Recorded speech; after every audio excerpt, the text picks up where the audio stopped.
Bien, ya estamos aquí, Salvador Frausto. Buenas tardes, Salvador. Hola, muy buenas tardes. Es un gusto saludarles. Pues que tengamos todos un buen arranque de semana. Muy bien, gracias. Marta Olivia, se ve la imagen un poco congelada. Marta Olivia, ¿estás ahí? Sí, yo estoy aquí, yo espero que no tenga problemas de internet, si no nos cambiamos y sigue fallando. Buenas tardes a todos, feliz inicio de semana y qué mejor manera de empezar este mes de abril. Muy bien, muchas gracias. Jorge Meléndez Preciado, buenas tardes, Jorge. Un placer saludarlos a los tres, a la audiencia, y buen inicio de mes. Y estamos ya en el segundo tercio de las elecciones. Sí, así es.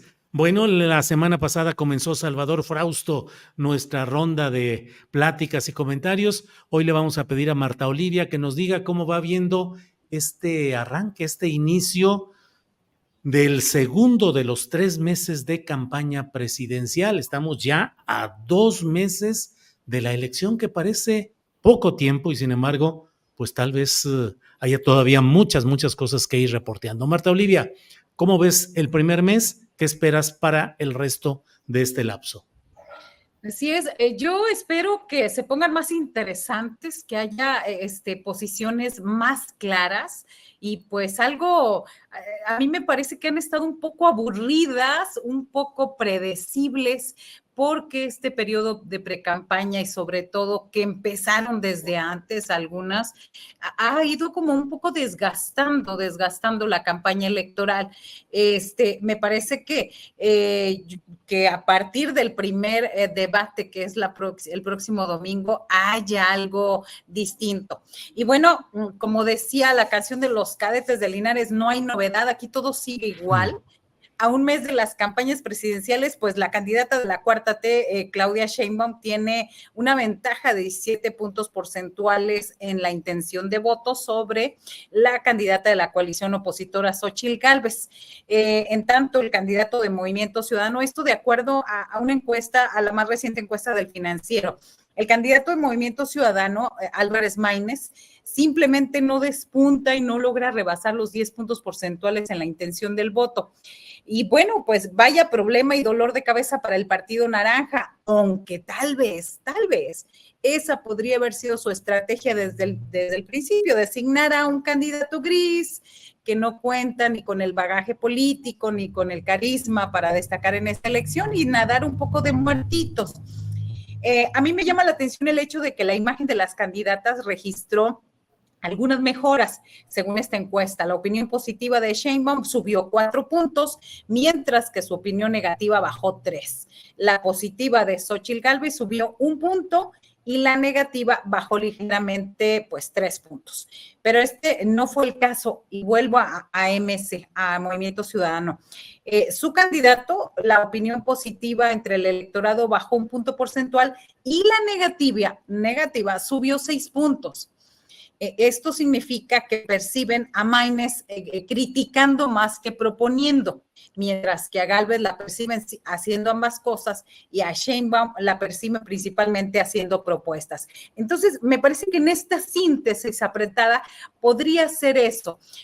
Claudia Sheinbaum en su papel bastante claro, haciendo propuestas, Gálvez agarrándose de los temas coyunturales para, sobre todo, criticar, y también proponer algunas cosas, y Álvarez Maínez definitivamente así, como que no pinta mucho, así a un mes de iniciar la campaña presidencial y ante el primer debate. Otro dato interesante es que hay bajo interés en las campañas presidenciales. 6 de cada 10 entrevistados siguen poco o nada la información de las dos candidatas y el candidato y lo que plantean en sus reformas políticas. Así que, en sus plataformas políticas, perdón.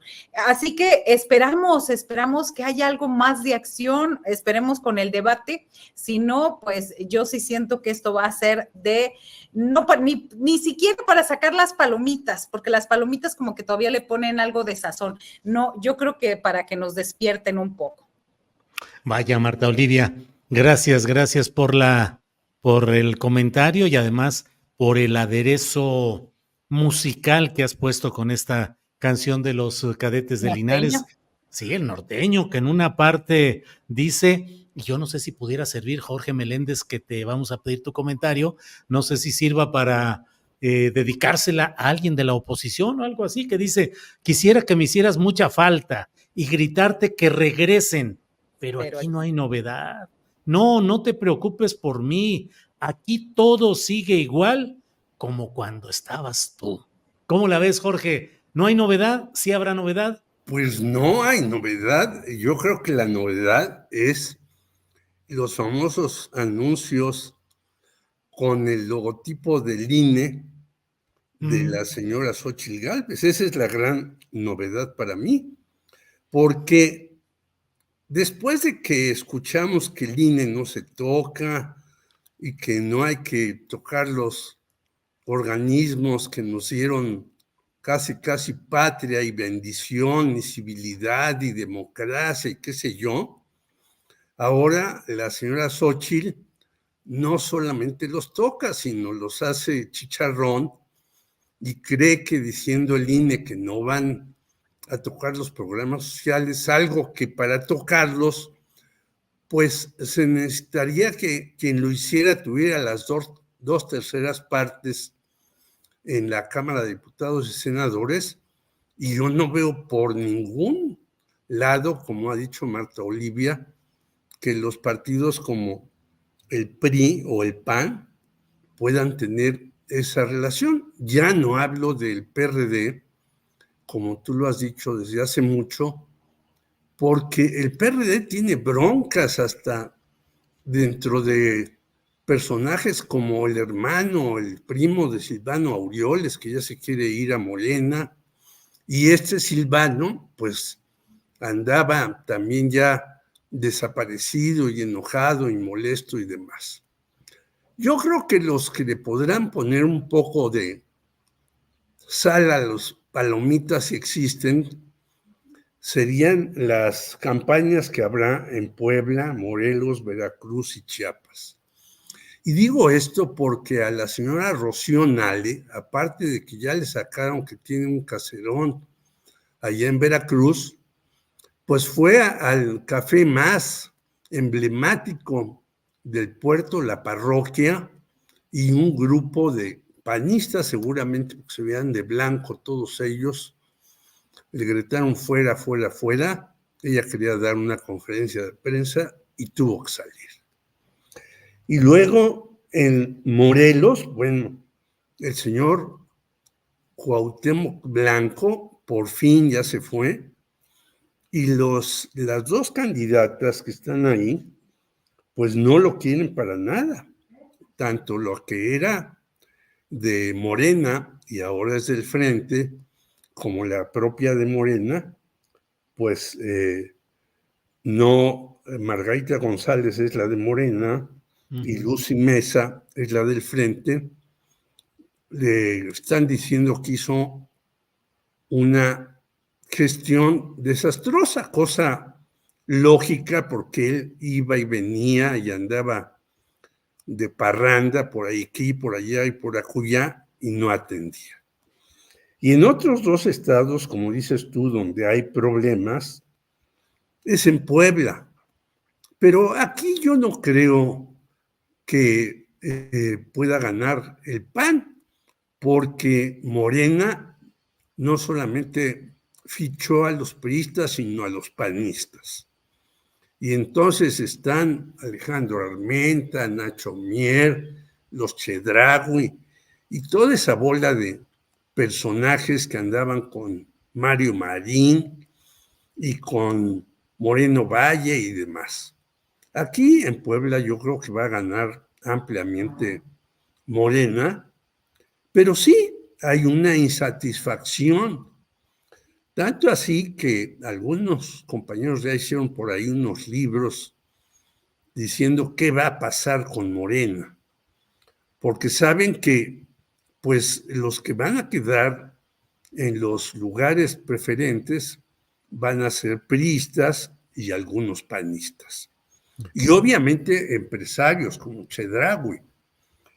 Y también un estado en donde hay verdaderos problemas es en Chiapas, porque el señor Rutilio Escandón, pues prácticamente está desaparecido del estado, y a pesar que mandaron a Javier May, ya vimos qué pasó con el Tren Maya, y quizás eso le dé sabor a algunas palomitas, al caldo, a lo que sea, pero dice bien por ahí un periodista, ahí lo que va a suceder es que la señora Claudia Sheinbaum va a tener que jalar a los candidatos, mientras la señora Xóchitl Gálvez va a esperar que los candidatos en esos estados le puedan dar algunos votos, porque se le ve desangelada en todo.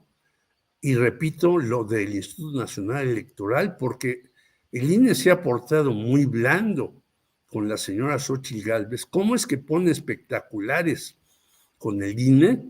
Y simplemente le dicen, pues baje sus espectaculares y tienen tantos días para hacerlo. Y no hay ninguna sanción. Bien, muy bien, Jorge, gracias. Vamos con Salvador Frausto. Salvador, ¿qué nos dices respecto a lo que hasta hoy se ha avanzado en estas campañas presidenciales y lo que preveas de lo que viene en estos segundos meses finales? Salvador.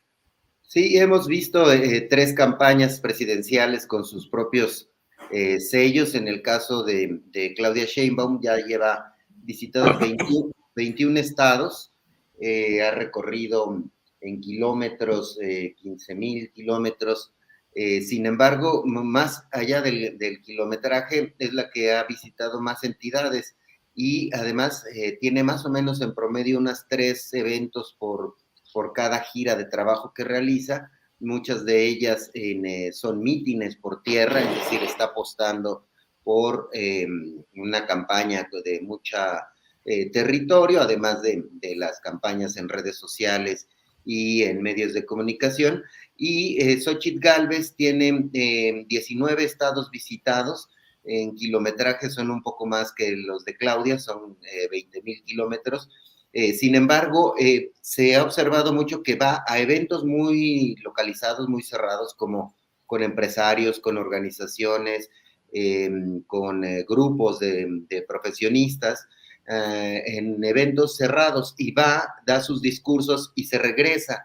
Llama la atención que en algunos casos, en algunos estados, no hace otras visitas, es decir, está, digamos, yendo y regresando en sus recorridos. Y Álvarez Maínez, pues sobre todo yendo a muchas universidades, ha visitado 11 entidades, pero centrándose en el acercamiento con los jóvenes y con una campaña en redes sociales también muy, muy intensa. Los 3 la traen muy, muy fuerte en ese terreno donde, como hemos señalado, cada vez en esta elección va a ser en la que se tenga un mayor impacto de lo que hagan en redes sociales. Entonces vemos ahí 3 campañas muy fuertes.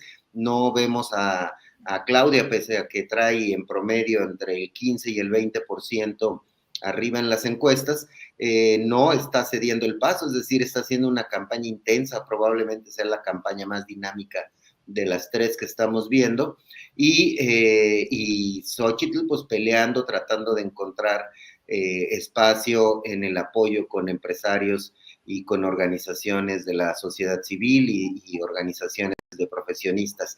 Y Álvarez Maínez pues trae la esperanza de crecer el voto en cuanto a los jóvenes, el público donde se localiza la mayor cantidad de indecisos, sobre todo en una elección en la que entre el 90 y el 95% van a votar por una u otra candidata, es decir, la gran mayoría de los mexicanos están definidos a un día, una semana del primer debate presidencial, y pues prácticamente en la recta final de las elecciones del 2 de junio. Entonces, la pelea ahorita está muy interesante, en mi opinión, sobre eso, aunque coincido con Marta Olivia en el sentido de que quizá le ha faltado un poco de más emoción. No hay una guerra fuerte, declarada, digamos, de grandes expresiones por parte de las candidatas y el candidato, pero sin embargo, pues parece una elección que no se ha movido desde diciembre en cuanto a las preferencias electorales.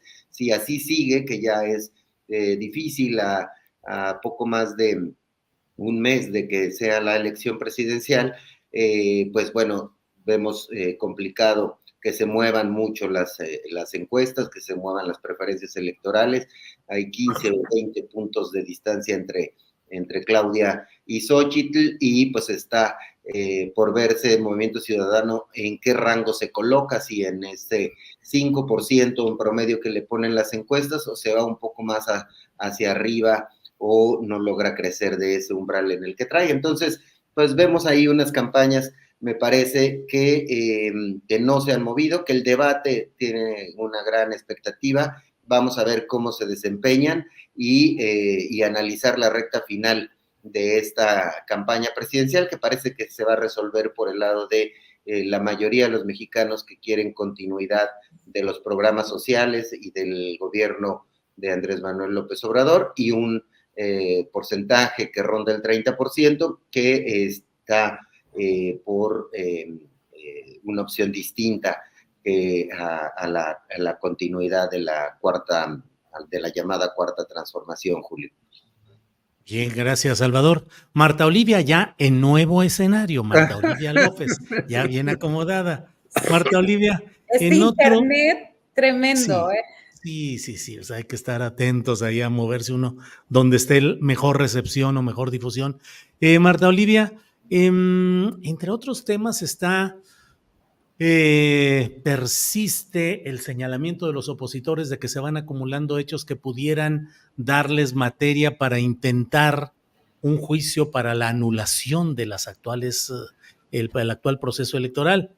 Dicen que el presidente de la República tiene una intervención desmedida o excesiva en este proceso, y una de las notas recientes es el hecho de que buscan incluso prohibir o restringir la difusión de su libro más reciente, titulado Gracias. El presidente de la República dice, es la Inquisición. ¿Qué opinas de todo esto, Marta Olivia? Sí, me parece que también mucha gente de la oposición tiene una memoria corta porque hace unos días hacía un análisis Alejandro Quintanar en su hilo de Twitter, y yo quisiera, voy a ver si lo logro tener aquí, para hablar de la dimensión, Héctor Alejandro Quintanar, para hablar de la dimensión de una elección de Estado, que me parece que ha sido una de las formas recurrentes y constantes que han hecho difundir la oposición al respecto. Y él comentaba, por ejemplo, si estamos hablando de esto, habría que recordar cómo se empezó a hablar del tema de una elección de Estado. Y, por ejemplo, señala, se puede criticar, vamos a ver, aquí está. Hay un detalle bien interesante que él habla de esta situación y se refiere al número de spots que hacían. Es decir, la regulación que se está haciendo ahora a través del Instituto Nacional Electoral es mucho más clara y mucho más evidente para saber quién se está moviendo y en dónde. Y me parece que se están olvidando de las elecciones pasadas y de cómo sí había una estrategia clara desde el Estado para definir una situación así. Yo considero que no es...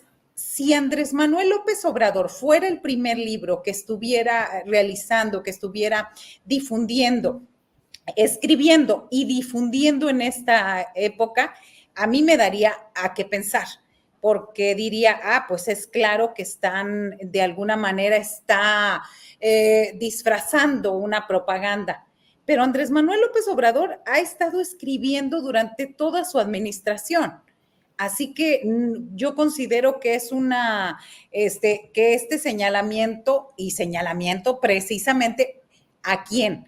A Reyes Rodríguez Mondragón, el magistrado, que recordemos que en diciembre del 2023 le pidieron renunciar a la presidencia del Tribunal Electoral del Poder Judicial de la Federación por falta de liderazgo y pérdida de confianza. Entonces, este señor a quienes sus compañeros le dijeron, la magistrada presidenta actual Mónica Soto le dijo que no le tenía confianza, que ha estado ligada al grupo calderonista, al grupo de Gil Suart y a todo este grupo político que está Felipe Calderón detrás de ellos, que ha sido muy evidente su actuación.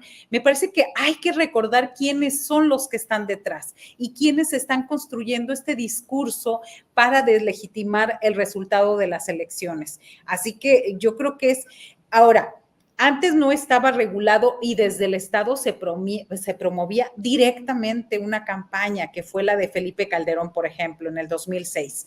Y ahora lo que vemos es por el otro lado, un Instituto Nacional Electoral donde, como decía Jorge Meléndez, claramente hay una violación a sus logotipos, una difusión por parte de la oposición y no dice nada, o nada más es como un llamado a misa. Ay, por favor, le pedimos que ya deje de hacerlo. Por Dios, yo creo que en este momento se requieren que sean iguales y parejos, no que el INE esté cargado hacia un lugar y no desde por ejemplo, desde el Tribunal Electoral, en el caso de Reyes Rodríguez Mondragón, siga hablando de esta situación.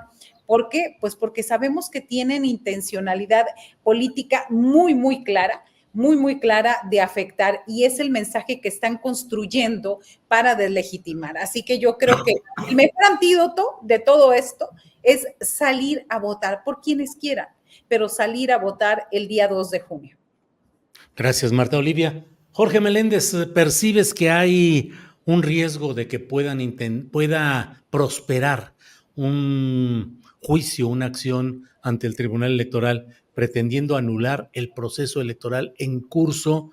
Y lo señalo pues por esta serie de datos que la oposición va mostrando, el más reciente, el relacionado con el libro Gracias del presidente López Obrador. Jorge. Que pueda prosperar me parece muy difícil, pero que puedan lanzarse a eso quienes están viendo perdidos las cosas, lo veo muy lógico. Y desde aquí le mando un abrazo a Héctor Alejandro Quintanar, con quien yo compartí labores docentes en la Facultad de Ciencias Políticas Sociales, que ahora está en un grupo de los periodistas. Y él hace bien en recordar todos estos debates que tuvimos en la Facultad de Ciencias Políticas Sociales. Y yo creo que lo pretenderán hacer porque están realmente desesperados. Faltan 2 meses para las elecciones, pero yo creo que en los debates no va a cambiar mucho. Y tan lo creo que hasta hoy el señor Roberto Samarripa hace un análisis de los debates presidenciales y vimos que solamente en uno, en realidad, cambiaron las cosas, pero después este señor que cambió las cosas se ausentó casi 60 días y volvió a caer, que se llama Diego Fernández Ceballos, que le dijeran como mote la ardilla, porque no salía de Los Pinos desde la época de Carlos Salinas de Gortari. Y luego hubo aquel empecinamiento, recordemos, de hoy, de Vicente Fox, que recogió, por cierto, Ricardo Salinas Pliego, que ahora está en graves problemas, pero que sigue también lanzando metralla a diestra y siniestra. Y bueno, ya que ven que no pueden bajar a la señora Claudia Sheinbaum, como dice bien Marta Olivia, bueno, los números suben y bajan, pero muy poquito. Y como ven que no la pueden bajar, bueno, ya hasta Claudio X González se lanzó en contra de la señora Claudia Sheinbaum. Y esta, aparte de los números muy precisos que nos dio nuestro compañero de mesa, ella lo que ha hecho, aparte de estas cuestiones, es hacer reuniones temáticas. Y ya hizo uno sobre la salud. Yo, por cierto, le preguntaba a otra compañera de un organismo Cántaro Azul que saben muchas cosas sobre el agua, le decía yo, oye, pero no en los 10 puntos que hizo Claudia Sheinbaum debería de meter al agua como un elemento de la salud importantísimo. Me decía, sí, desde luego, porque en efecto, el agua es un problema de salud primordial en el mundo y en México está volviendo cada vez más complicado. Sí. Ya hemos visto cómo están las cosas. Entonces, mientras la señora Xóchitl Gálvez dispara nuevamente gracejadas y cosas oportunistas, bueno, ya tiene ahí a su hombre de cabecera, Marco Cortés, que sabemos que es eficaz en la guerra sucia, y en este mes esperamos, según nos advirtió Loret de Mola, que vendrán una serie de videos y audios en contra del famoso clan que son los hijos de López Obrador, y esperaremos muchas otras cosas más. Claudia Sheinbaum no solamente va elaborando este tipo de cosas, sino cosas temáticas. Y yo creo que a la gente le interesa eso, no que se vuelva esto una verdulería en donde se insulten unos a otros, se digan esto y aquello y lo demás. Aunque en TikTok he visto como 10 peleas de lucha libre entre Claudia Sheinbaum y Xóchitl Gálvez, sino que le digan qué va a hacer la nueva administración respecto a muchos problemas que tenemos. Ya dan como ganadora a la señora Claudia Sheinbaum. Fíjate que ya se están pensando en los próximos secretarios de la defensa, de Marina y demás, por muchos periodistas que antes decían, estamos con Xóchitl Gálvez. Muy bien. Bien, Jorge, gracias. Vamos a seguir adelante. Sobre este mismo tema, ¿qué es lo que podemos decir? Salvador Frausto, por favor.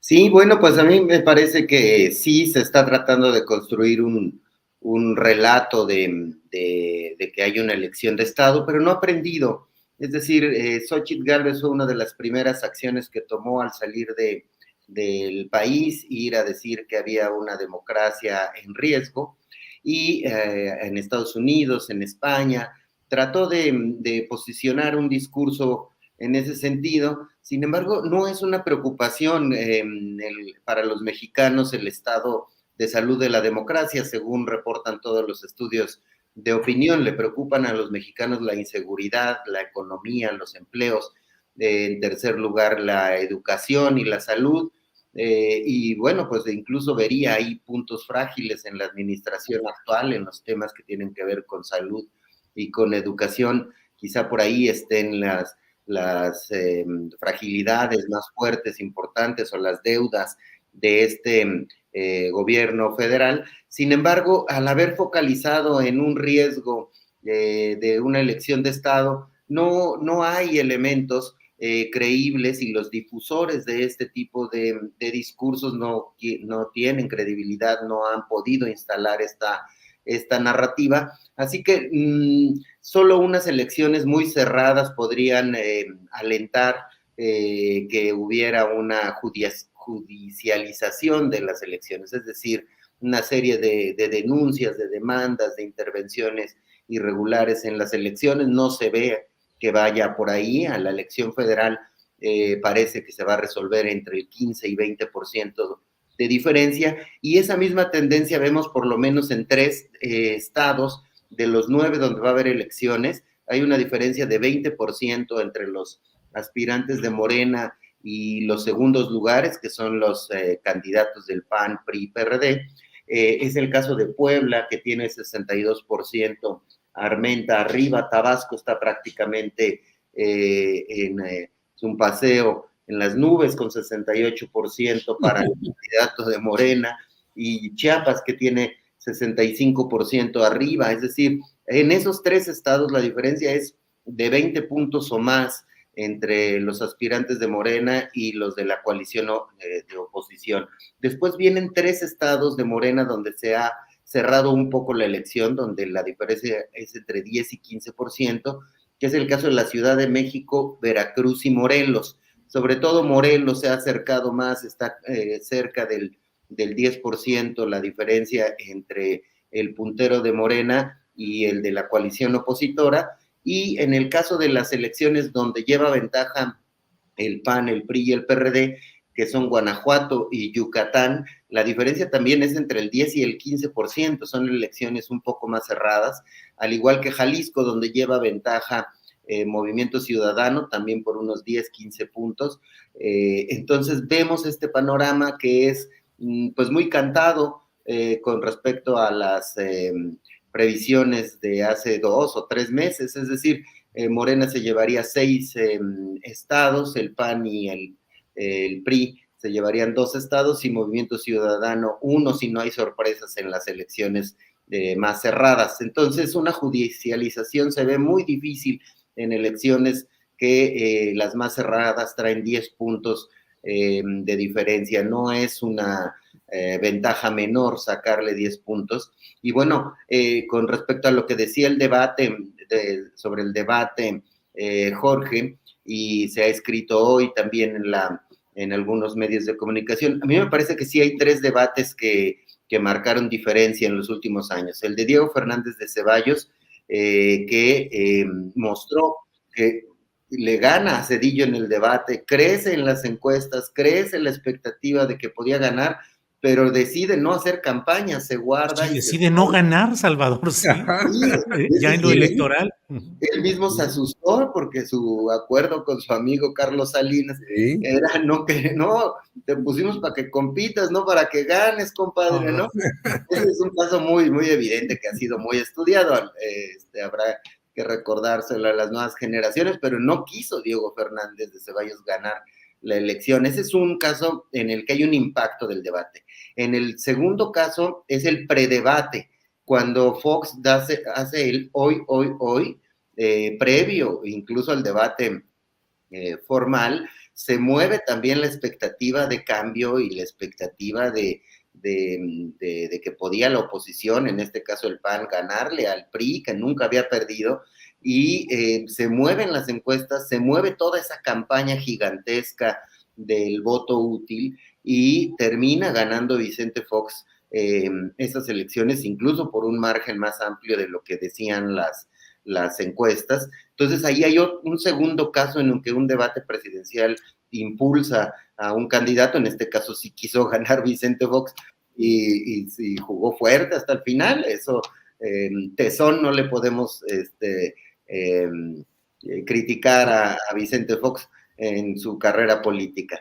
Y el tercero es este último, el debate en el que López Obrador le llama Riquín, Canallín a Ricardo Anaya, porque en ese momento se amplía la ventaja de López Obrador. Es decir, se convierte en un candidato inalcanzable, se rompe la esperanza de cambio de la oposición panista, en este caso, se desinfla ya por completo José Antonio Meade, y López Obrador, que iba arriba en las encuestas, descuelga. Es decir, los debates presidenciales sí generan un cambio en algunas ocasiones, y me parece que por eso habrá que seguir con mucha atención este debate presidencial que viene en camino. Según se sabe, están las candidatas y el candidato pues preparándose con sus asesores, afinando sus estrategias. Me parece que vamos a ver a Claudia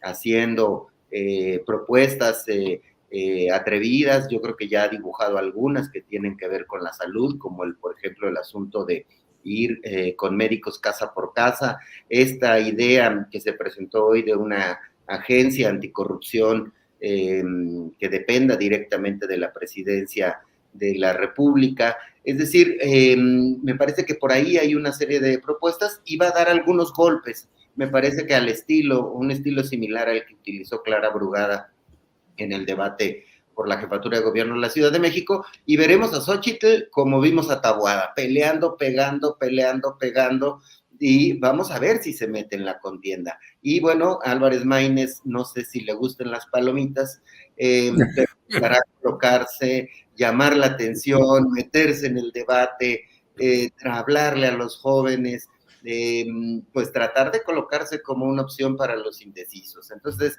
me parece que el debate presidencial sí tiene su dosis de interés importante en esta ocasión. Bien. Bien, disculpen ustedes que estamos aquí, ya saben ustedes que estamos organizando y trabajando y conduciendo al mismo tiempo, pero es que está, Marta Olivia, ya hemos hablado de esto, pero mira lo que dice el presidente de Tasco, Mario Figueroa, publicó un video, son 13 minutos, pero tenemos una sección como de minuto y medio sobre este tema del caso de Camila. Déjame ponerlo y regresamos contigo, Marta Olivia, por favor. Claro. Tenemos que ser realistas. Como municipio, estos hechos rebasaron nuestras capacidades y el gobierno del estado no nos brindó el apoyo. Reconozco la labor de la policía municipal porque gracias a la detención del taxi y su conductor, la Fiscalía General del Estado pudo dar con el paradero de la menor. Lo lamentable que hicieron caso omiso para generar las órdenes de aprehensión y de cateo. El resto de los hechos ya todos los conocemos. Tristemente, existen muchas versiones de lo sucedido. Hay quienes están usando esta tragedia para obtener beneficio propio y hay quienes los están usando para beneficio político. Con esto no, señores. He observado en redes sociales los ataques e insultos a mi persona, acusándome y acusando al gobierno municipal de no haber actuado, y lo respeto, pero no lo comparto. Es necesario que sepan que hice todo y más de lo que está en mis manos como ayuntamiento municipal. Desde mi trinchera actuamos desde el primer momento para localizar a la menor. ¿Cuál fue mi error? No hacerlo público y no tomarme la foto como aquellos que usan la desgracia y el dolor ajeno para beneficio personal. Que quede claro, no soy ni seré como ellos. El gobierno del estado hace un comunicado diciendo que gracias a su labor detuvieron a los presuntos responsables. Es falso. Los presuntos responsables los detuvo la ciudadanía. El gobierno del estado hace un comunicado diciendo que el conductor del taxi fue por elementos de la policía estatal el día 28 de marzo. Y por otro lado, el día 29 de marzo, la Fiscalía hace un comunicado diciendo que la detención estuvo a cargo de elementos de la Policía Ministerial. Es falso. El conductor de taxi lo detuvo la Policía Municipal el día 27 de marzo. Después de todo lo sucedido y de haber desistido de solicitar apoyo, fue hasta las 8 de la noche que el director general de Gobernación, Francisco Rodríguez Cisneros, se comunicó con un servidor para dar respuesta a mi llamado. Tristemente, ya era demasiado tarde. ¿Cómo ves, Marta Olivia? ¿Y cómo pensar lo que está sucediendo en un estado como Guerrero, con tantos problemas acumulados, con una Fiscalía General del Estado que acaba de cambiar después del asesinato del joven de Ayotzinapa y con una Secretaría de Seguridad Pública también recientemente cambiada a nivel estatal? En fin, Marta Olivia, ¿cómo ves el tema? Grave lo que está pasando y sobre todo hay dos cuestiones que yo rescato. Uno, cómo se intenta culpar a la mamá de la niña por haberla descuidado, evadiendo la autoridad y el esquema de seguridad, evadiendo toda su responsabilidad y disculpando también a los policías que no impidieron el linchamiento. A mí me parece eso bastante grave, y el grado de indignación por esto que está sucediendo. A mí me parece que es importante dar seguimiento puntual, pero además poner en contexto en este tiempo electoral, en este tiempo donde ya hemos hablado de Guerrero en las últimas semanas, en los últimos meses, de cómo está todo esto bastante extraño, bastantes complicidades, bastante inacción, indiferencia del Poder Judicial, grupos del crimen organizado. Creo que en Guerrero se mezcla, hay una mezcla, un cóctel perfecto para este tipo de situaciones que se están dando, como el de esta Semana Santa, este Vía Crucis que ha vivido la familia. Creo que es importante dar seguimiento puntual a este caso, por lo que genera esta justa indignación de la población, y estar atentos sobre todo al informe que presentarán los integrantes del Gabinete de Seguridad, que se comprometieron mañana martes para dar los detalles y sobre todo qué medidas se tomarán para que estos hechos no vuelvan a repetirse. Recordemos, y yo quiero recuperar este caso de en donde se dan los linchamientos en México, no ocurren exclusivamente en el medio rural, sino en zonas netamente urbanas. Un estudio de la Universidad Autónoma Metropolitana señala que son Puebla, Estado de México, Hidalgo, Tlaxcala, Oaxaca y la Ciudad de México donde hay la mayor prevalencia. Un hecho terrible, insisto, en que la autoridad deberá dar de respuestas puntuales al por qué se falló en múltiples ocasiones en la Procuración de Justicia, y una muestra más del nivel de hartazgo de ciertos sectores de la población que optan por tomar medidas por su propia mano ante la falta de acción del Estado mexicano. Me parece que es un momento de atender, revisar y, bueno, ver que esto ya no vuelva a suceder. Bien, Marta Olivia, gracias. Pues ahora estamos con varios videos. Jorge Meléndez, a ver qué opinas de este en el cual Javier Corral dice, entre otras cosas, que se necesita crear una gran estrategia nacional para acabar con la corrupción, pues señaló que la conducta personal del presidente López Obrador ha sido fundamental, pero no suficiente. Vamos a escuchar y te pido tu opinión, Jorge. Desde que la doctora Sheinbaum nos invitó a integrarnos al equipo de los diálogos por la transformación, nos quedó claro que su compromiso es el de continuar y fortalecer una de las causas que explica y en mucho da sentido al proyecto de transformación iniciado por el presidente Andrés Manuel López Obrador: erradicar la corrupción, esa plaga insidiosa que se cuela por todos lados y frente a la cual la conducta personal de honestidad del presidente de la República ha sido fundamental, pero no suficiente.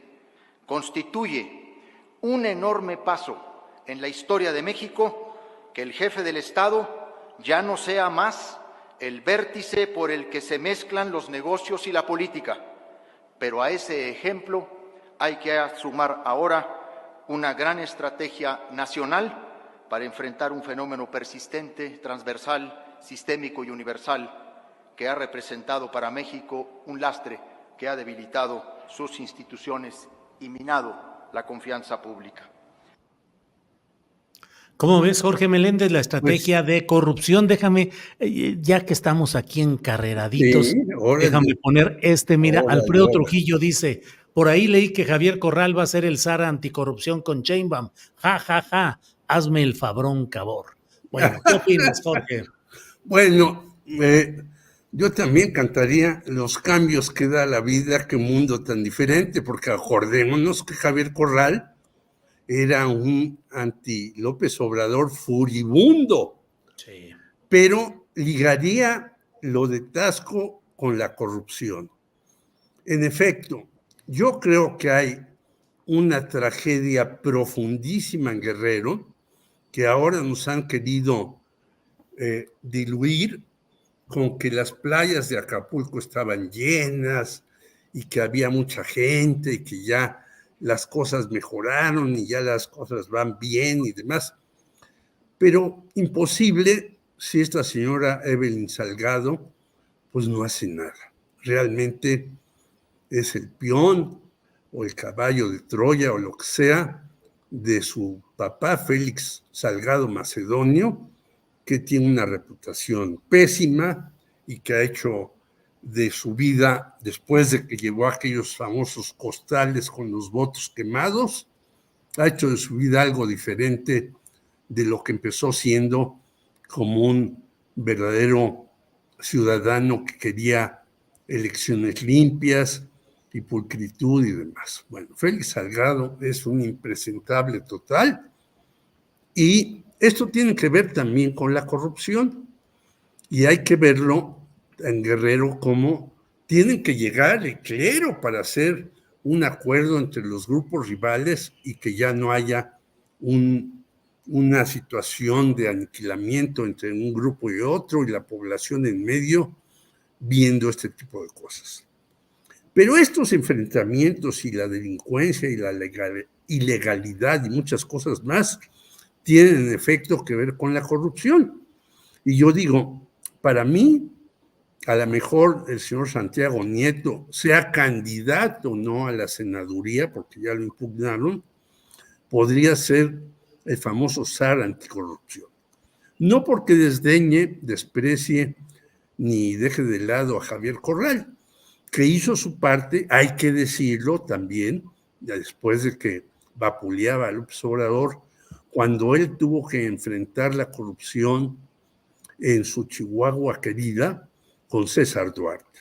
Y bueno, ahí está César Duarte en la cárcel y el que tiene que ahora aceptar una senaduría por Sonora es Manlio Fabio, porque el hombre que manejaba todas estas cosas era un hombre de Manlio Fabio, quien hacía las tranzas en Chihuahua y repartía dinero por todo el país para el PRI. Y esa ha sido de las cosas que las va a ir cargando y las va a seguir cargando Xóchitl Gálvez y los demás miembros, porque, pues, ¿quién se atrevería a cruzar una boleta con el PRI diciendo yo estoy con este candidato que viene de no sé dónde, pero ahora con las siglas PRI va a ser el próximo presidente de la República, gobernador, alcalde, etcétera, etcétera? Y yo creo que fue muy valiente el señor Mario Figueroa en sacar estas imágenes y decir qué realmente sucedió en Tasco. Bien, gracias Jorge, gracias. Salvador Frausto, ¿qué opinas de qué esperar de Javier Corral como la propuesta de Claudia Sheinbaum para el combate a la anticorrupción? Recordemos que el sexenio comenzó con muchas expectativas con la titular Irma Heréndira Sandoval, conocedora especializada en asuntos de corrupción, en funcionamiento de órganos autónomos, y luego justamente en la ruta electoral de Guerrero, pues ahí hubo problemas de índole relacionada con las elecciones de Guerrero y salió Irma Heréndira. Estuvo Santiago Nieto, que un tiempo pues llenaba de información los medios y había mucho movimiento declarativo filtrado, pero finalmente tampoco sucedió mayor cosa. ¿Qué esperar con Javier Corral como zar anticorrupción, como luego les llaman, Salvador? Me parece que la estrategia de Claudia al acercar a ciertas figuras que no son ligadas a Morena es parecida a lo que hizo Ernesto Zedillo cuando dio la Procuraduría General de la República a Antonio Lozano Gracia del PAN, es decir, jalar una figura no morenista dentro de un gobierno morenista para dar pues ese lugar de combate a la corrupción en el caso de esta agencia nacional anticorrupción y que dependa directamente de la presidencia de México a una figura pues vinculada durante tantos años al PAN.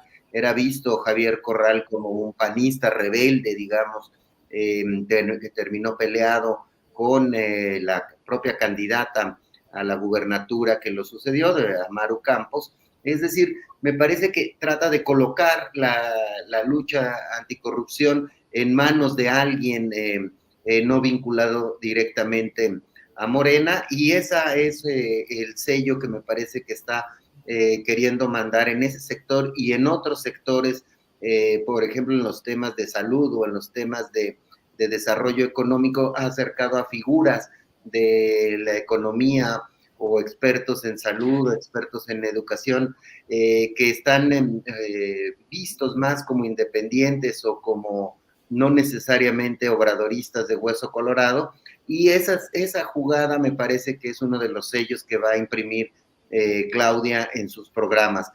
Sin duda, dos de las grandes preocupaciones que quedan para el próximo sexenio son los dos asuntos que marcan las encuestas, es decir, la seguridad, un reforzamiento a los temas de seguridad, crecer la manera en la que esto se combate, y me parece que por ahí ha puesto el ejemplo de lo que sucedió en la Ciudad de México, donde bajaron más los delitos de alto impacto con respecto a otros estados, otras regiones del país. Y la otra gran preocupación de los mexicanos es la que tiene que ver con la corrupción.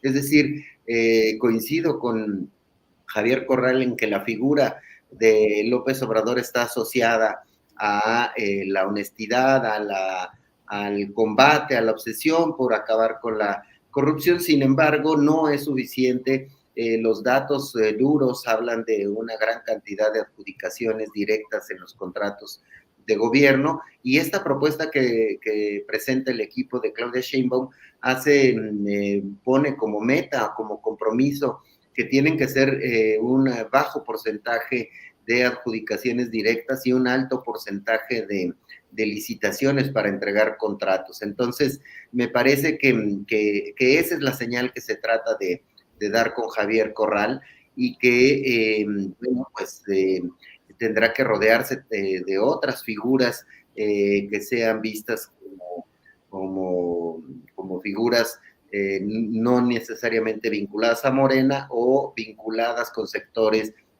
preocupados realmente por acabar con la corrupción, Julio.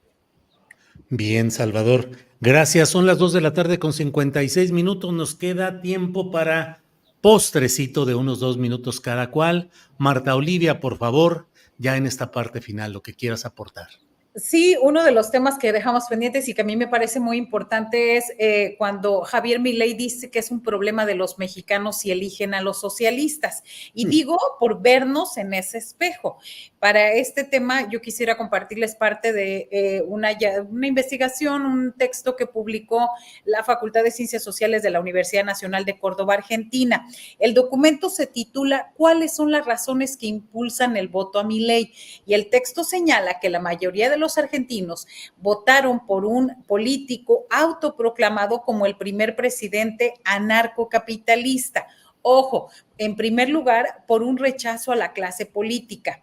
Segunda, por un rechazo a las figuras centrales de los principales partidos políticos y sobre todo de que la política tradicional no servía para nada. También la oposición al cobro de impuestos, una opinión negativa hacia los vendedores ambulantes, quienes cuidan las calles, las clases sociales más bajas y los grupos feministas que consideran excesivos. Esos son los principales motivos de por qué el acelerado crecimiento de la ultraderecha en Argentina, y que explican en parte por qué un político como Milei, quien recordemos, entre otras cosas, ha dicho que entre la mafia y el Estado prefiere a la mafia, porque estos tienen códigos que cumplen, no miente y compite, o que la venta de órganos es un mercado más, y de ahí se explica por qué ganó la presidencia. Así que quiero utilizar este contexto para poner en su justa dimensión al personaje que aseguró que es problema de nosotros los mexicanos si elegimos socialistas. Creo que identificar en qué espectro ideológico se encuentra un personaje como Milei, pues nos ayudará a entender por qué accedió al poder y entender de esa manera lo que sale de su boca. Muy bien, Marta Olivia, gracias. Por favor, 2 minutitos para cerrar. Jorge Meléndez Preciado. 2 reflexiones muy rápidas. Hoy anuncia el rector de la Universidad, Leonardo Lomelí, que les va a dar, yo creo que una planta, un puesto fijo a los ayudantes de profesor, lo cual me parece una política acertadísima, porque son muchachos que se pasan toda su vida haciendo ayudantías y ayudantías y ayudantías y no tienen ni plaza, ni ISSSTE, ni ninguna otra cuestión.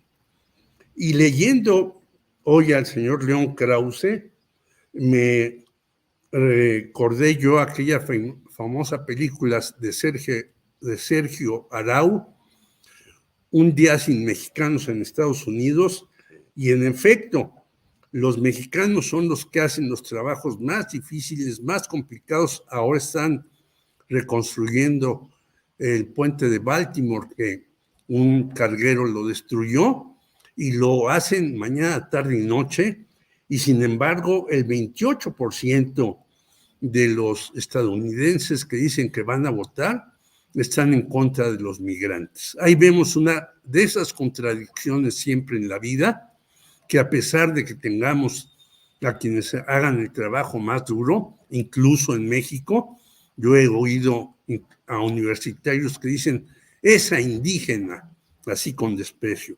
No sabemos a quién tenemos enfrente, ni valoramos el trabajo real de las personas y su sacrificio por la sociedad. Gracias, Jorge. Salvador Frausto, por favor, postrecito final. Sí, sobre el tema de la entrevista que dio Milei, en la que evoca a su perro muerto, que sí, habla con él a través de una medium, ¿no? Sí. Bueno, y se ve muy serio. Bueno, algunas personas en redes sociales preguntaban si no era inteligencia artificial, porque parecería increíble figuras de esa naturaleza. A mí me parece que la ultraderecha, estas posiciones anarcocapitalistas o de extrema liberalismo o neoliberalismo, extremo neoliberalismo, no han pegado en países como México porque a diferencia de Argentina o de El Salvador, donde han imperado estas posiciones de políticas públicas extremas, como la de Bukele, de ir con una mano dura a encerrar a la gente incluso por tener tatuajes, es por el desbordamiento de la violencia en aquel país, el descrédito de la clase política. En el caso de Argentina, la izquierda, la desesperanza con la izquierda, que no dio resultados, que los llevó a crisis económicas muy, muy fuertes, escandalosas realmente, con niveles de inflación altísimos. Me parece que en esos sectores la ultraderecha tiene un caldo de cultivo que han sabido aprovechar. En el caso de México no prendió la candidatura de Eduardo Verástegui, no lograron colocar a figuras como Lili Téllez en una posición privilegiada por la presidencia de la República, y se quedan pues empresarios como Salinas Pliego, y se quedan instituciones como México Evalúa, como el INCO, como las organizaciones vinculadas a la Universidad de la Libertad, vinculada también a Salinas Pliego, estas instituciones ligadas a Atlas Network y a la extrema derecha, siguen funcionando y están apostando a largo plazo por cautivar a un público que simpatiza con la extrema derecha. Ya reportaremos en Milenio un poco lo que les estoy ahorita dibujando a partir de un reportaje de Temoris Greco, y en el que procuramos explorar cómo está incidiendo en algunos sectores esta extrema derecha, pero son todavía muy limitados, no es extendido, no es de gran impacto en las elecciones. Sin embargo, ahí están las expresiones, sobre todo las vinculadas a este gran enojo que tiene la familia de Salinas Pliego con el gobierno federal, pero que se inspira en su asociación directa con Atlas Network y estas instituciones que han jugado de manera fuerte en otros países de América Latina, incluido Chile. En Chile lograron incidir en la votación para reformar la Constitución y le tumbaron la iniciativa al izquierdista Boric. Bueno, pues por ahí iría mi última reflexión. Muy bien, Jorge, Marta, Salvador, muchas gracias. Nos vemos la próxima semana con lo que se acumule en estos días. Bueno, gracias y seguimos adelante. Gracias. Buena semana. Luego, buenos. Un abrazo a todos.